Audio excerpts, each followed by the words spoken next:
Ja, hallo, Howie Brain hier. Und zwar bin ich heute mal rausgegangen, um ein Feuerkochgestell zu testen. Ich habe es in dieser Zeitschrift, Ausgabe November-Dezember 2013, entdeckt. Und mich interessiert einfach, funktioniert es oder funktioniert es nicht? Wie hoch ist der Aufwand, diese Vorrichtung zu bauen? Und wie groß ist der Nutzenfaktor? Ist es praktisch, ist es unpraktisch? Wenn es euch interessiert, dann bleibt einfach dran. Gut, wie ihr sehen könnt, ist in der Zeitschrift eine detaillierte Anleitung dabei. Es steht Schritt für Schritt beschrieben, wie man sich die Vorrichtung baut. Man sieht die einzelnen Bilder von den Detailschritten, was man machen soll. Jetzt suche ich mir mal das Material zusammen und dann lege ich einfach mal los.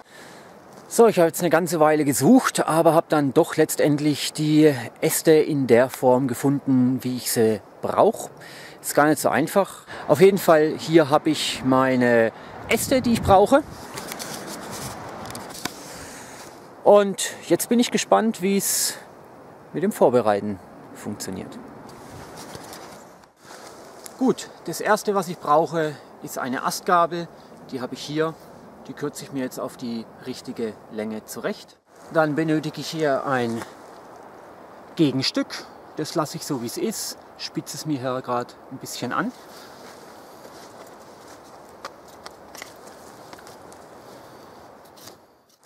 Und dann brauche ich meinen Stecken, der das ganze Ding nachher in Waage hält.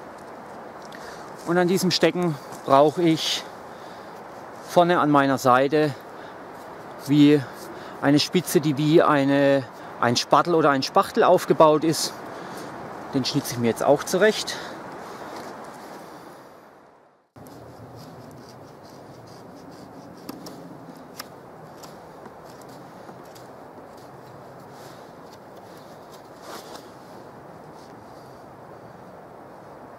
Dürfte reichen.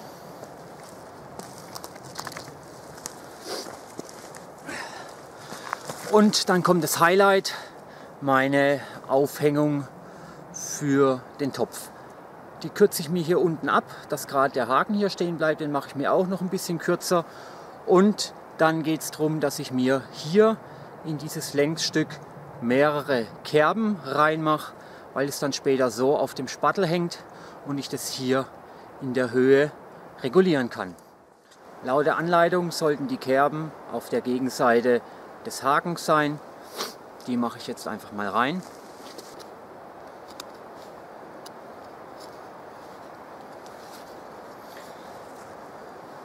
Und davon mache ich mir jetzt einfach mal 3 Stück. So, na super. Beim Schnitzen der Kerbe habe ich das Ding jetzt natürlich zerbrochen. Suche ich mir mal einen neuen, ne? So, zweiter Ast. Neuer Versuch.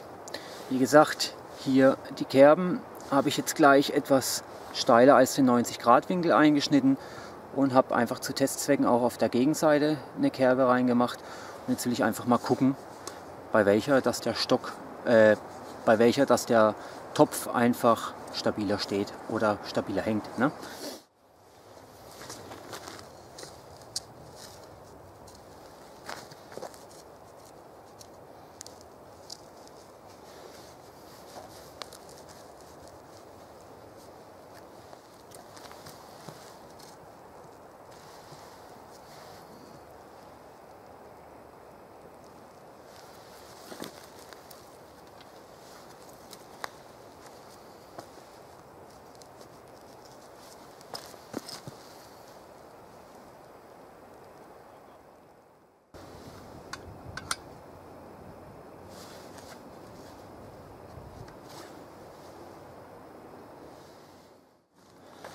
Gut, das ist die Variante mit der Kerbe auf der Seite des Hakens.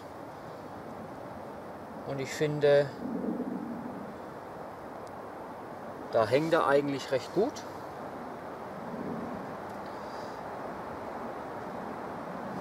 Das ist die Variante mit der Kerbe auf der Gegenseite des Hakens.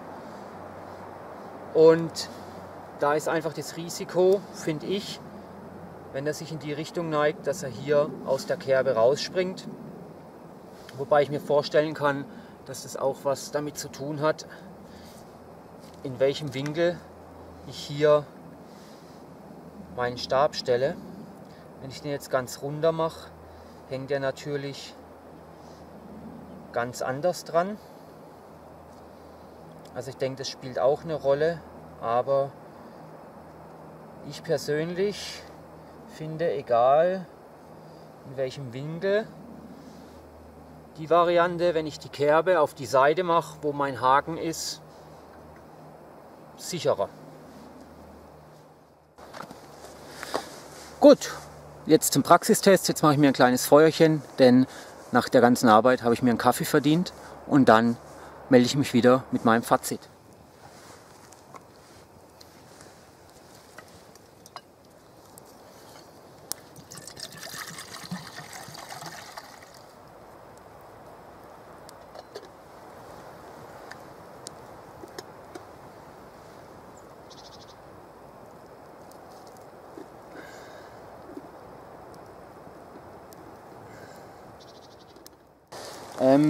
Ihr habt jetzt gesehen, je höher die Astgabel, desto mehr kann ich natürlich regulieren.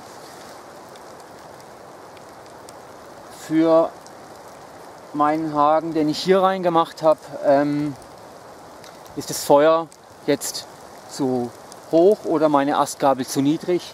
Aber ja, ich breche hier jetzt ab und suche mir irgendwie Schutz, weil es fängt echt tierisch an zu schiffen, und melde mich dann gleich nochmal.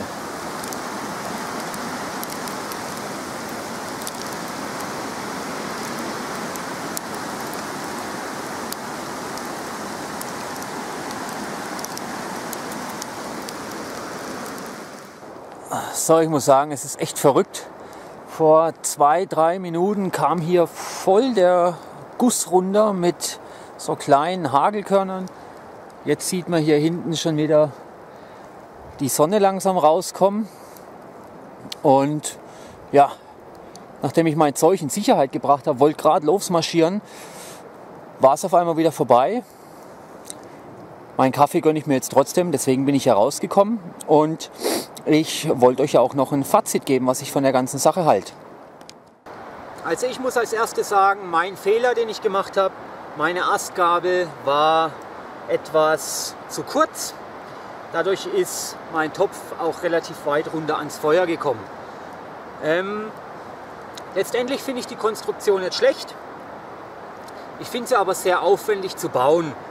Die Kerben beim Haken, also meine Erfahrung ist, mache ich die Kerben, wie schon gesagt, auf der Seite des Hakens, finde ich, habe ich einen besseren Halt hier vorne auf der Spitze. Man sieht auch, wie sich der Topf hier in der Waage hält. Ich kann, je nachdem wie lang mein Stecken ist, verschiedene Kerben reinmachen und kann den Topf über dem Feuer regulieren und somit sagen, okay, ich will ihn zum Kochen bringen, hängen tief, ich hänge ihn hoch und halte mir einfach die Flüssigkeit da drin warm. Die Idee von der Sache finde ich super. Für mich, für die Schnelle, zu aufwendig. Bin ich 2-3 Tage irgendwo an einem Platz, wäre das eine Alternative, was man machen könnte. Ob ich es benutze, weiß ich natürlich nicht. Das mit den Kerben, die Wärmeregulierung über dem Feuer, finde ich eine gute Sache. Kann man auch einfacher und anders lösen. Für mich der einzigste große Vorteil ist, ich habe hier einfach einen Haken, wo mein Topf dran hängt, und ich kann den jederzeit ohne Probleme vom Feuer nehmen. Ja, soweit von mir, soweit zum Test des Feuergestells. Probiert es einfach mal aus. Vielleicht gibt es andere Möglichkeiten, vielleicht habt ihr Ideen, wie man es abwandeln kann. Wie gesagt, mich hat es interessiert und somit habe ich es getestet. Wenn ihr weitere Videos von mir sehen wollt, wenn es euch gefallen hat, klickt auf Abonnieren, würde mich darüber freuen. Ansonsten haut es euch rein und gute Zeit. Bis dann, ciao.